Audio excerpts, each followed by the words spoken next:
बिस्मिल्लाहिर्रहमानिर्रहीम। अस्सलाम वालेकुम students, welcome to AG education channel. Student, आज हमारा टॉपिक है एक्सपोर्ट मैनेजमेंट और ट्रेड फाइनेंस के बारे में। एमपीए का टॉपिक है जो कि मैं प्रेजेंट कर रहा हूँ। इसमें हम पढ़ेंगे कि पाकिस्तान में कितनी एक्सपोर्ट है इंपोर्ट की जा रही होती हैं, उनको हम एक ब्रीफली रिव्यू लेंगे। उसके बाद फिर एक्सपोर्ट क्रेडिट इंश्योरेंस के बारे में पढ़ेंगे। ठीक है।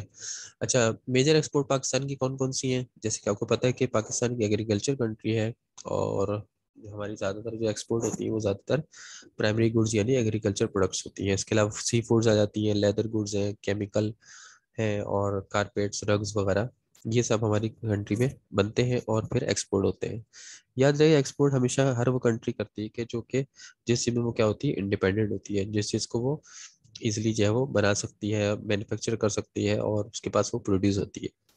तो अब हमारे पास जो है बहुत सारी जो है वो एक्सपोर्ट है, जिसमें राइस है, मैंगोज है, और जैसे cotton, surgical instruments, leather goods, furniture, sport goods और सी फूड वगैरह शामिल है। मेजर इंपोर्ट की जब हम मतलब बात करते हैं तो उसमें मिनरल्स आ जाते हैं, इलेक्ट्रिकल मशीनरी आ जाती है, इक्विपमेंट आ जाती है, और कंप्यूटर पार्ट्स आ जाते हैं। वो चीज़ें जो कि जिनकी हमें ज़रूरत है, ठीक है, और जो हमारी कंट्री में जब वो प्रोड्यूस नहीं हो रही होती है, हमें दूसरी कंट्री से मजबूरन लेना पड़ता है। जिसमें लिखा हुई परसेंटेज तकरीबन हमारी टोटल इम्पोर्ट का तकरीबन मिनरल्स जो है वो 22.5% है, और इलेक्ट्रिकल मशीनरीज वगैरह जो है 9.9% है, मशीनरीज जो है वो कंप्यूटर पार्ट्स वगैरह तकरीबन 9% है। ये सारे जो है पार्टिसिपेशन लिखी हुई है कि हमारी पास जो इम्पोर्ट होती है कितने परसेंट इम्पोर्ट हो रही होती है। इसके बाद फिर हम पढ़ेंगे ट्रेड फाइनेंस। ट्रेड फाइनेंस क्या चीज़ है? ट्रेड फाइनेंस कहते हैं हम, अगर कोई बिजनेसमैन, चाहे वो नेशनल लेवल पे या इंटरनेशनल लेवल पे ट्रेड कर रहा है, बिजनेस कर रहा है, तो उसको पैसों की जरूरत पड़ सकती है। तो वो क्या करता है, बैंक से लोन लेता है, यानी फाइनेंसिंग करता है, या फिर अपने फंड को यूज करता है। इस फंड को यूज करने को हम क्या कहते हैं, ट्रेड फाइनेंस कहते हैं। ठीक है।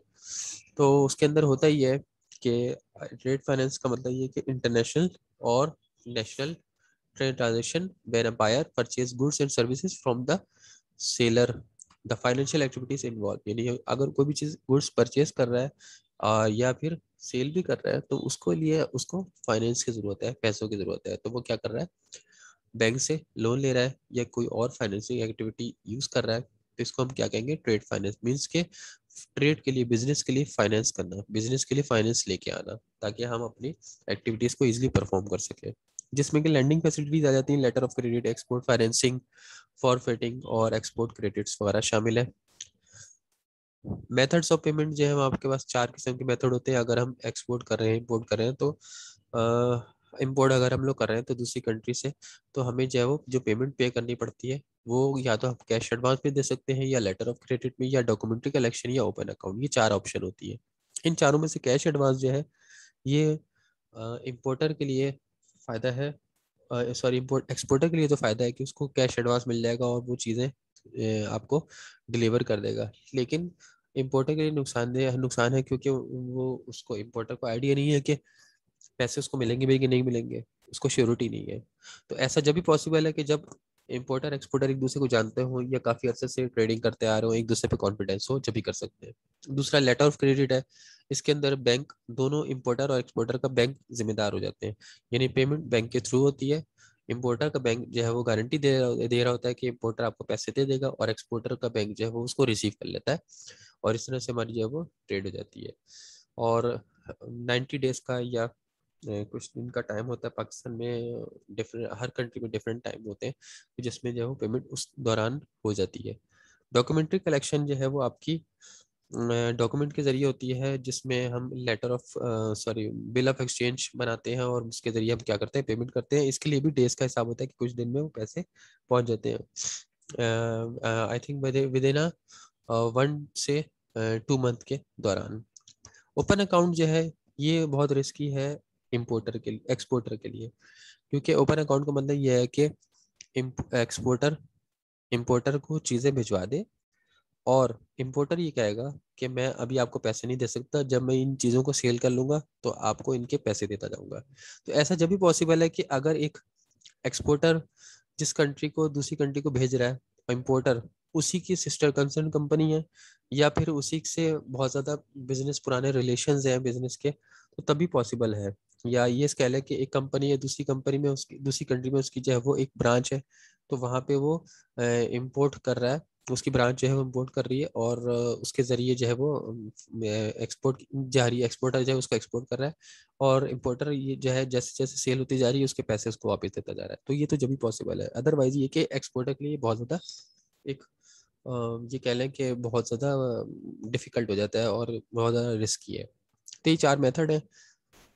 इसके बाद फिर आ जाता है आपके पास एक्सपोर्ट क्रेडिट इंश्योरेंस। ये मैं आपको पढ़ाऊंगा। एक्सपोर्ट क्रेडिट इंश्योरेंस होते क्या है, जैसे मैंने बताया कि अगर एक्सपोर्टर और इम्पोर्टर एक दूसरे को जो चीज़ें डिलीवर कर रहे होते हैं, तो ना ही एक्सपोर्टर को और ना ही इम्पोर्टर को एक दूसरे पे क्या होता है, बिलीफ होता है, खासतौर से अगर पहली दफ़ा हम लोग इम्पोर्ट एक्सपोर्ट कर रहे हैं।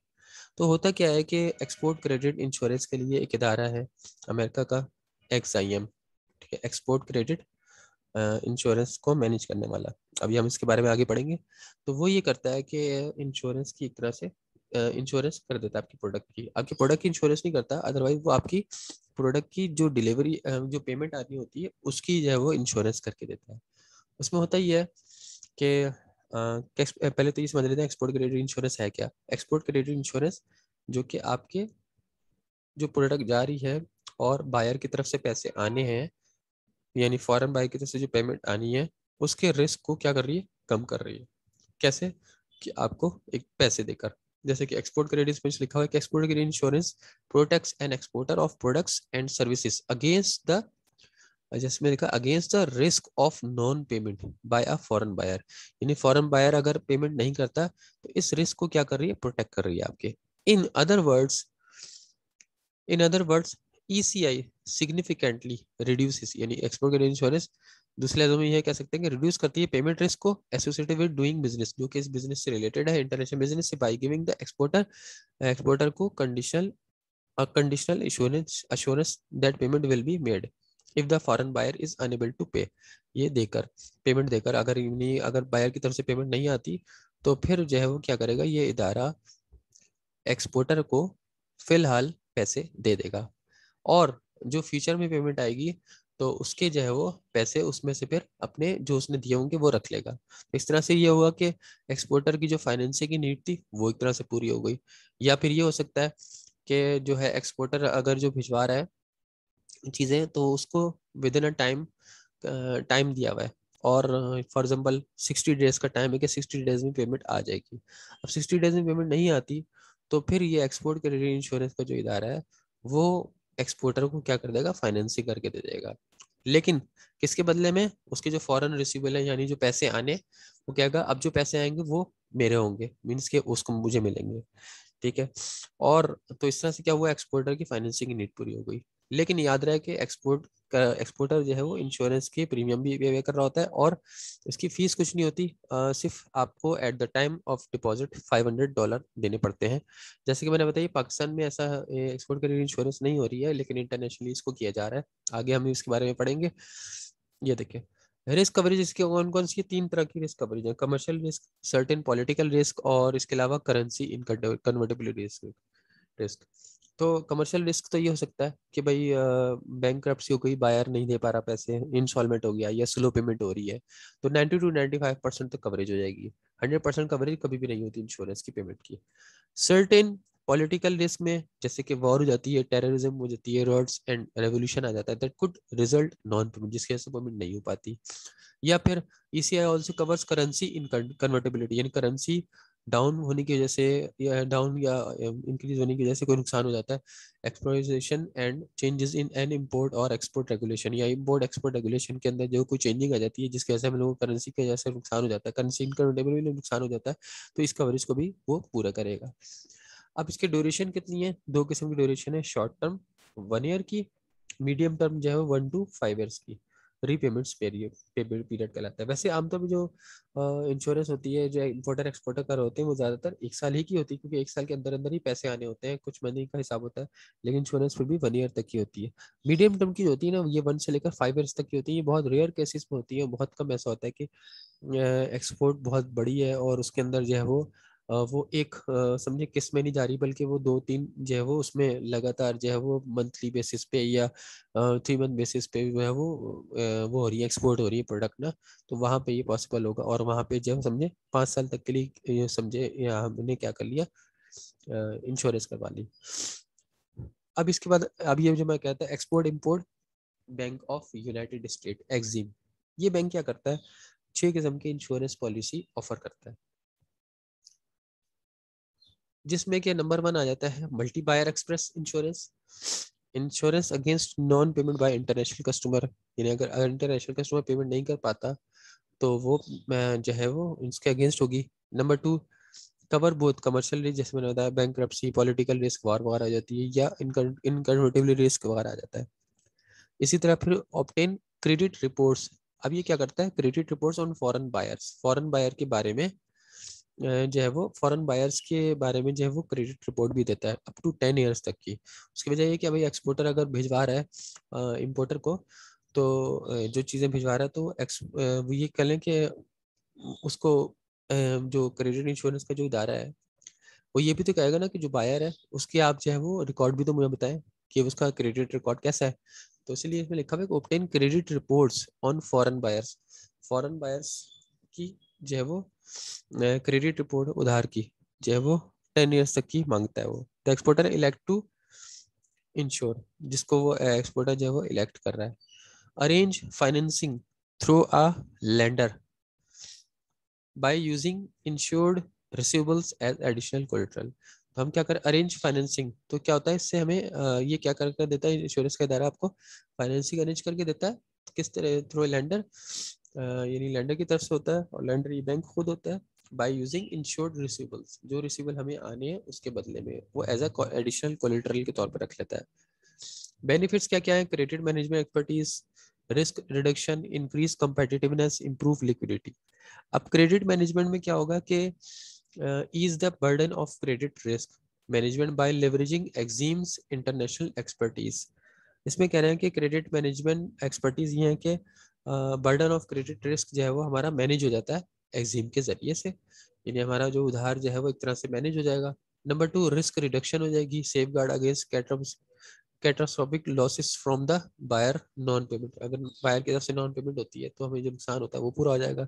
नंबर 3, इंक्रीज कम्पेटिटिवनेस, हम जो है वो एक कम्पेटिटिव मार्केट में जो है वो हमारी हमें जो है वो एक एज मिल जाएगा कि हमारी अगर प्रोडक्ट जो है वो इंश्योर है तो हम इजीली जो है वो अपनी सेल्स को बढ़ा सकते हैं। Unlock the ability to offer, जैसे इसमें लिखा है unlock the ability to offer buyers the credit necessary to expand the credit necessary to expand into new markets and boost sales with existing customers।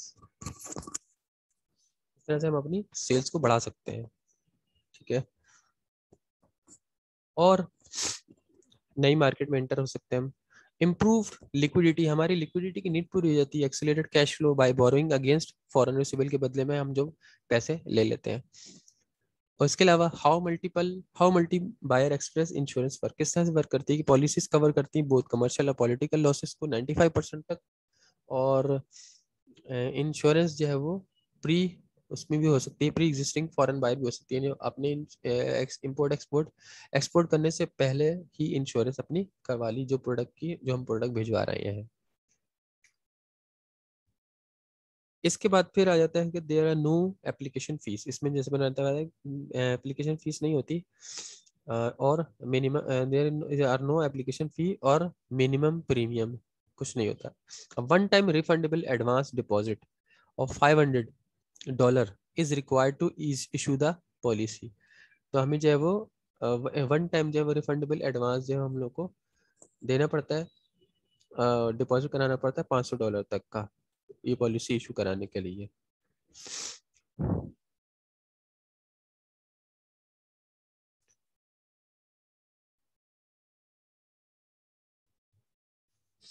Multi buyer standard insurance, multi buyer standard insurance क्या है कि extend credit terms to multiple foreign customers, insure against non payment by international buyers. अच्छा, multi buyer क्या है कि standard insurance ये भी एक से ज़्यादा बायर को, अगर हम एक्सपोर्टर जो है एक से ज़्यादा इम्पोर्टर को सेल कर रहा है तो उसके लिए है ये। इसमें क्या कर रहा है, extend credit terms to multiple foreign customers, एक से ज़्यादा जो है वो फॉरेन कस्टमर को दिया जा सकता है और उसके लिए क्रेडिट हम एक्सटेंड कर सकते हैं। इसके अलावा insurance against non payment of international buyers, जैसे कि इसमें पिछले वाले में पढ़ा कि नॉन पेमेंट के बदले में होती है ये। और तीसरा है कि कवरेज जो लॉस जो होते हैं वो पॉलिटिकल, कमर्शियल और कन्वर्टेबल रिस्क आ जाता है। इसके अलावा फाइनेंसिंग हो जाती है लेंडर की तरफ से जो है वो by using insurance insured receivables as additional collateral के तौर पे। Benefits of multi buyer standard insurance. Multi buyer standard insurance के फायदे क्या हैं कि रिस्क रिडक्शन होगी, कंपेटिटिवनेस होगी, इंप्रूव लिक्विडिटी है, क्रेडिट मैनेजमेंट एक्सपर्टीज है, जो कि हम लोग पिछले वाले पढ़े बिल्कुल सेम उसी तरह इसके भी एडवांटेजेस है। आगे बढ़ते हैं। किस तरह से वर्क करेगी, पॉलिसी कवर करेगी कमर्शियल पॉलिटिकल रिस्क को, और इसके अलावा यहाँ पे कोई जो है वो एप्लीकेशन फीस नहीं है इसकी भी, और मिनिमम आपको $500 डिपॉजिट कराने पड़ेंगे, कोई मिनिमम एनुअल प्रीमियम नहीं है, no minimum annual premium is required, standard coverage is 95% होती है, और सोवरिगन का बायर्स जो है वो कवर करती है उनकी 100% जो है वो 100% जो है वो कवरेज, और bulk bulk bulk agriculture community export qualify करती है 98% तक की coverage. Multi buyer select risk insurance क्या है कि multi buyer risk select risk policy जो है वो ऑप्शन देती है कि offers a number of benefits, number of flexibility, saving और एफिशिएंसी। फ्लेक्सिबिलिटी क्या है कि exporter have the freedom, exporter को आज़ादी है कि चूज कर सकता है कि कौन सी एक्सपोर्ट क्रेडिट सेल्स कर रहा है वो, ठीक है। और to insure by excluding select lower risk transactions, सिवाय उनके के उसको हटा के, किस लोअर रिस्क ट्रांजेक्शन्स को हटा के, यानी जिसमें हमारा रिस्क नहीं है, ठीक है, अगर हम ट्रांजेक्शन कर रहे हैं और हम इसमें हमारा रिस्क नहीं है, बिल्कुल ना होने के बराबर है, तो फिर हमें जो है वो इंश्योरेंस की फिर जरूरत ही नहीं है। इसी वजह से इसमें लिखा है फ्लेक्सिबिलिटी है कि अगर आपके पास जो हम क्रेडिट इंश्योरेंस ले रहे हैं, एक्सपोर्ट क्रेडिट इंश्योरेंस ले रहे हैं, तो हम उसी सेल के बदले में लेंगे जहाँ पे हमें रिस्क कम हो, रिस्क सॉरी ज़्यादा हो। सेविंग क्या है, क्योंकि वहीं पे फिर आपको रिस्क कवरेज मिलेगा। Saving, pay insurance premium only, pay insurance premium only on perceived higher risk buyers countries such as African countries वगैरह में। जैसे अगर हम इंश्योरेंस प्रीमियम कह रहे हैं कि हम जहाँ पे हायर रिस्क होगा वहीं पे हम वहाँ पे हम लोगों को इंश्योरेंस प्रीमियम जो है वो पे करना पड़ेगा, ठीक है। Only on perceive higher risk buyers, otherwise कोई इंश्योरेंस प्रीमियम नहीं है। एफिशिएंसी क्या है, built in discretionary authority allows exporters to extend credit terms without prior EXIM approval। efficiency ये कि built in discretionary authority, discretionary authority means कि जो decision लेने वाली अथॉरिटी है वो अलाउ करती है एक्सपोर्टर को कि अपनी क्रेडिट टर्म्स जो है वो एक्सटेंड कर सकते हैं विदाउट प्रायर टू एग्जिम, इसके लिए एग्जिम की अप्रूवल की जरूरत भी नहीं है। और जैसे मैंने बताया कि क्रेडिट टर्म्स क्या होती हैं, जिसमें हम मोटिवेट कर होते हैं अपने कस्टमर को कि अगर हम जो वो टाइम पे पेमेंट कर देगा तो हम उसको डिस्काउंट देंगे। क्वालिफाई हम किस तरह से करेंगे, क्वालिफाई किस तरह से करेंगे कि the exporter must meet the following requirements. Number 1, have at least 3 years of operating history होगी, कम से कम 3 साल की हिस्ट्री हो, and a positive net worth हो उसकी, यानी नेगेटिव वर्थ ना हो ना मार्केट में, तो तभी उसको इंश्योरेंस की जो है वो ऑफर मिलेगी एक्जिम की तरफ से, ठीक है। तो इसलिए 3 years ऑफ ऑपरेटिंग हिस्ट्री हो, 3 साल हो चुके हो, बिल्कुल नए एक्सपोर्टर ना हो। Have at least 1 year of export credit experience, कम से कम उनको 1 साल का एक्सपीरियंस हो एक्सपोर्ट क्रेडिट का।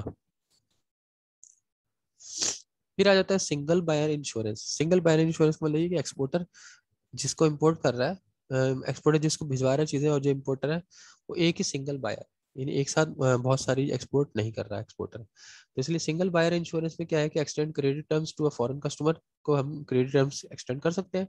Ensure against non payment of international buyer की तरफ से वैसे ही होता है, कमर्शियल लॉस और इनकन्वर्टेबिलिटी लॉस, पॉलिटिकल लॉस बिल्कुल सेम वैसे ही है।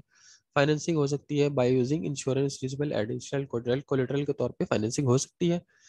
बेनिफिट्स क्या क्या है, risk reduction, increase competitiveness, improve liquidity और रिस्क क्रेडिट एक्सपर्टीज, यही सारे बेनिफिट है।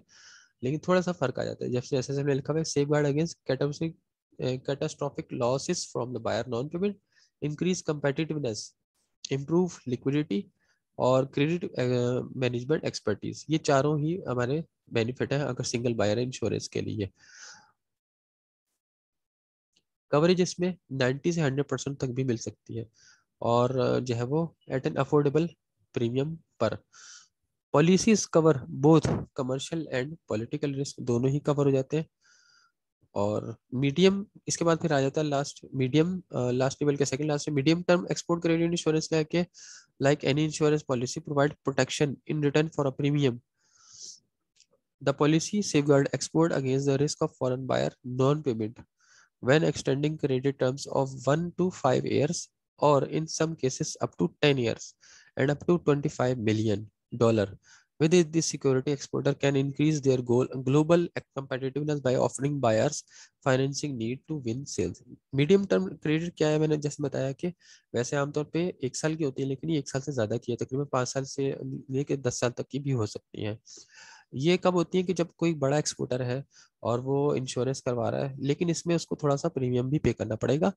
और जो है अगर वो एक्सपोर्ट कर रहा है वो तकरीबन 10 साल तक के लिए, या फिर वो $25 मिलियन तक की एक्सपोर्ट करता है, तो उसको ये पॉलिसी जो है वो अलाउ होगी।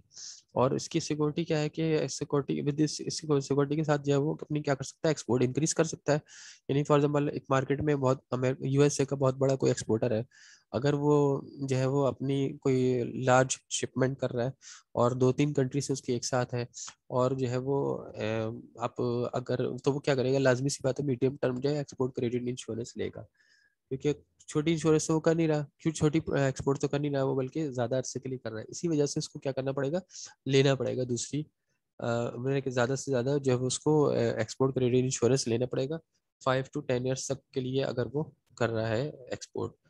तो अब इसमें ये क्या कर रहा है कि मीडियम टर्म जो वो यूज करेगा, अच्छा किस तरह से यूज कर सकते हैं कि सिक्योर लॉन्गर टर्म फाइनेंसिंग हो रही है, और insurance against non payment by international buyers की तरफ से अगर होती है तो फिर इंश्योरेंस हो रही है। और इसके अलावा फिर कवर जो है उसके अंदर सारी कवरेज वही है कि वॉर वगैरह के लिए है, बस समझे लॉन्ग पीरियड के लिए है। और दूसरा ये कि इसके अंदर मिनिमम प्रीमियम भी पे किया जा रहा है, क्योंकि इंश्योरेंस के लिए अंदर इतने अरसे के लिए प्रोटेक्शन भी तो प्रोवाइड की जा रही है, और उसकी फाइनेंसिंग नीड पूरी हो रही है।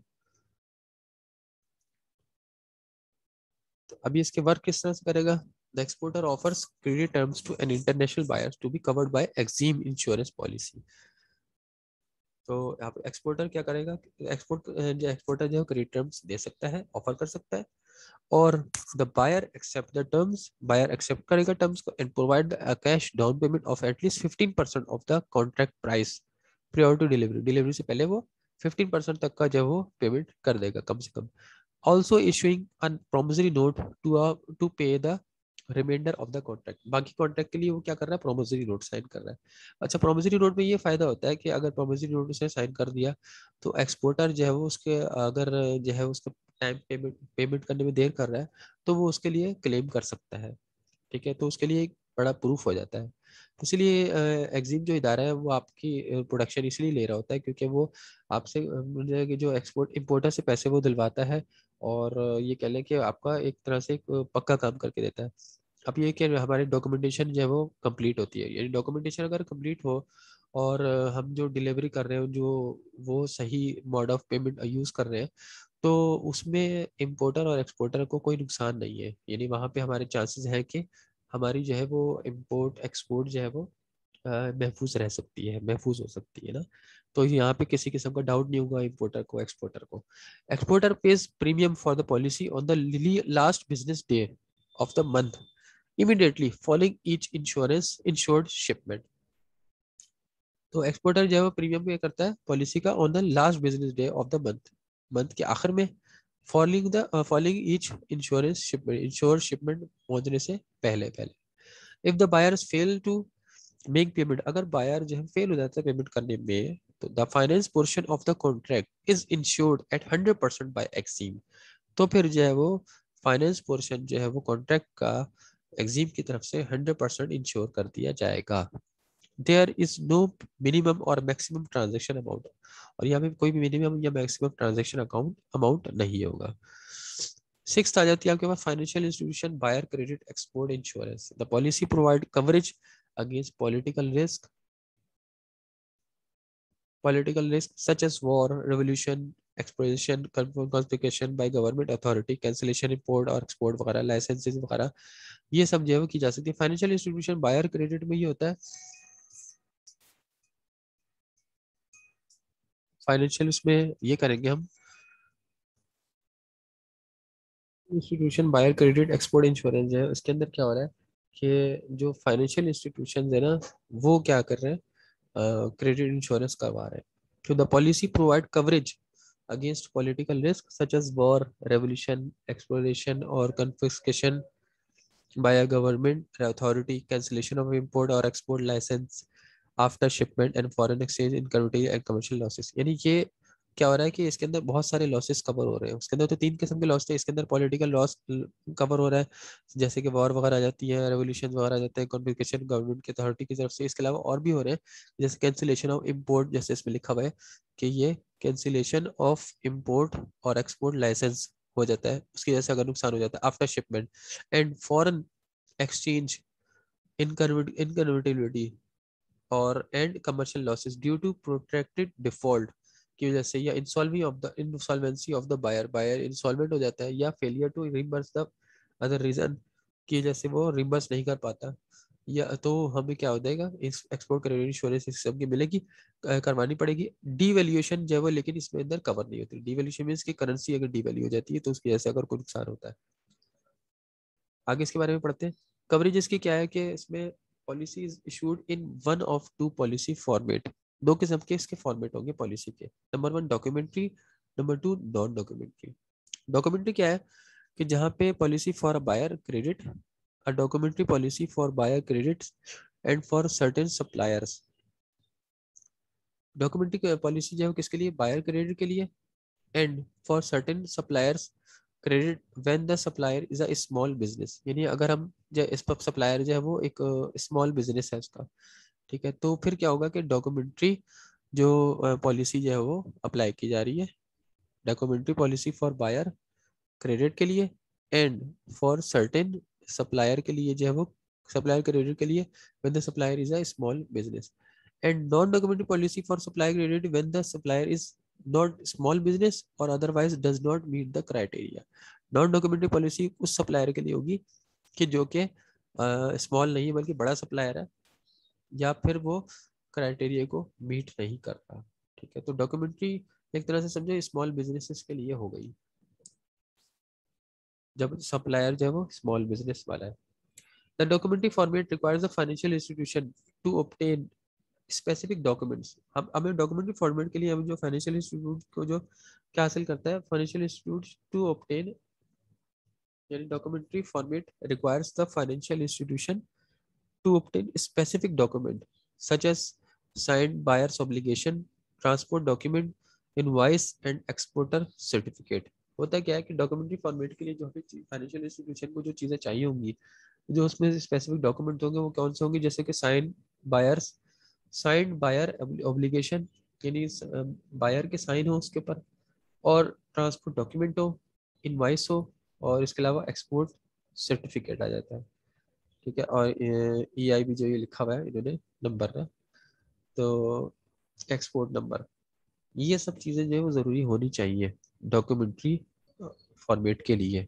ठीक है, अदरवाइज फिर नॉन डॉक्यूमेंट्री फॉर्मेट जो है फॉलो किया जाएगा। नॉन डॉक्यूमेंट्री फॉर्मेट क्या है कि under the non documentary format the financial institution remain at risk.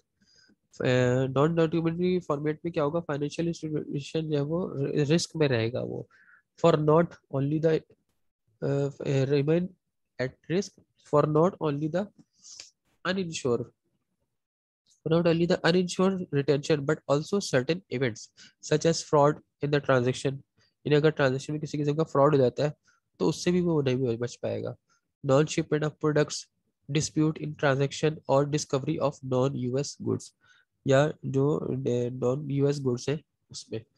ठीक है, तो नॉन डॉक्यूमेंट्री फॉर्मेट में इसका मतलब सप्लायर को और शिपमेंट करने वाले को जो है वो, एक्सपोर्टर को जो है वो एक तरह से नुकसान है। व्हाट इज कवर्ड, इसके अंदर पॉलिसी के अंदर कवर किया जा रहा है। पॉलिसी में भी return for a period of up to 12 month, यानी स्मॉल है ये और इंश्योरेंस है। The coverage effective date is the first date after which the buyer obligation can be executed under this policy. Coverage जो है वो इफेक्टिव डेट होगी जब फर्स्ट डेट में after which a buyer obligation can be executed, जब buyer obligation जो execute करेगी इस पॉलिसी के अंदर। यानी आप ये समझ रहे हैं कि इफेक्टिव कवरेज जो है वो आपको जब मिलेगी जब बायर की तरफ से ऑब्लिगेशन जो है एग्जीक्यूट होती है, यानी जिम्मेदारी। डिसएडवांटेज क्या है, जैसे हम लोगों ने पढ़ाई है कि कवर पीरियड। डिसएडवांटेज क्या है कि cost of obtaining and maintaining an insurance policy, cost इसकी ज़्यादा है। Risk sharing in the form of a deductible coverage is usually below 100%। Risk coverage जो है वो शेयरिंग ऑफ अ डिडक्टिबल जो है वो तकरीबन 100% से बिलो है। की पॉइंट्स क्या क्या क्या, आखिर में कोई की पॉइंट्स पढ़ते हैं कि इसके बाद भी हमारी खत्म हो जाएगी। की पॉइंट्स क्या क्या है मेन, कि ECI allow exporter to offer competitive open account terms to foreign buyers while minimizing the risk of non-payment। ठीक है, जब हमें रिस्क ऑफ नॉन पेमेंट का हो तो हमें मिनिमाइज करने के लिए जो है वो एक्सपोर्ट क्रेडिट इंश्योरेंस हमें अलाउ करती है, एक्सपोर्टर को अलाउ करती है कि जो है वो ओपन अकाउंट अपना ओपन अकाउंट टर्म्स जो है वो दे, किसको, फॉरेन बायर्स को। Competitive open account offer, competitive open account terms, क्योंकि प्रोडक्ट उसकी इंश्योर होती है। Number two, even creditworthy buyers को डिफॉल्ट, अगर क्रेडिट वर्दी बायर्स भी डिफॉल्ट करता है पेमेंट पर due to circumstances beyond their control, वो भी कंट्रोल में रहेगा इस वजह से, क्योंकि इस इंश्योरेंस की वजह से। With reduction non with reduce non payment risk, non risk की वजह, नॉन पेमेंट रिस्क की वजह से, with reduce non payment risk reduce होने की वजह से exporter can increase export sales, establish market share in emerging and developing countries, and compete more vigorously in the global market। फिर इसके बाद यानी अपनी सेल्स बढ़ा सकता है वो, और ऐसी मार्केट में भी जा सकता है कि जहाँ पे उसकी पहले सेल नहीं थी। When foreign account receivable are insured, जब फॉरेन अकाउंट जो है इंश्योर्ड होते हैं तो lenders are more willing to lenders are more willing to increase the exporter's borrowing. तो लेंडर्स जो है वो इस विलिंग होते हैं कि to willing to increase the exporter's borrowing capacity and offer more attractive financing terms. जब फॉरेन अकाउंट्स रिसीवेबल जब इंश्योर होते हैं तो लेंडर्स जो पैसे देने वाले हैं वो इस चाहते हैं कि वही चाहते हैं कि मजीद जो है वो क्या हो, एक्सपोर्टर्स अपनी बोरिंग कैपेसिटी बढ़ाए। ठीक है, and offer more attractive financing terms, और फाइनेंसिंग टर्म ज़्यादा अच्छी ऑफर करें। ECI does not cover physical loss, damage to the goods shipped to the buyer, or any of the risk for which coverage is available through marine, fire, casualty or other forms of insurance। ECI जो है वो export credit insurance हरगिज product के नुकसान को cover नहीं करती, यानी प्रोडक्ट का डैमेज हो जाना, आग लग जाना, या जो है वो कोई और हादसा हो जाना, क्योंकि ये प्रोडक्ट की नहीं होती बल्कि ये सिर्फ और सिर्फ पेमेंट्स की होती है। ठीक है, तो ये आज उम्मीद है आप लोगों को आज का ये टॉपिक समझ में आया होगा। नेक्स्ट लेक्चर तक के लिए मुझे इजाजत दीजिए, अल्लाह हाफिज।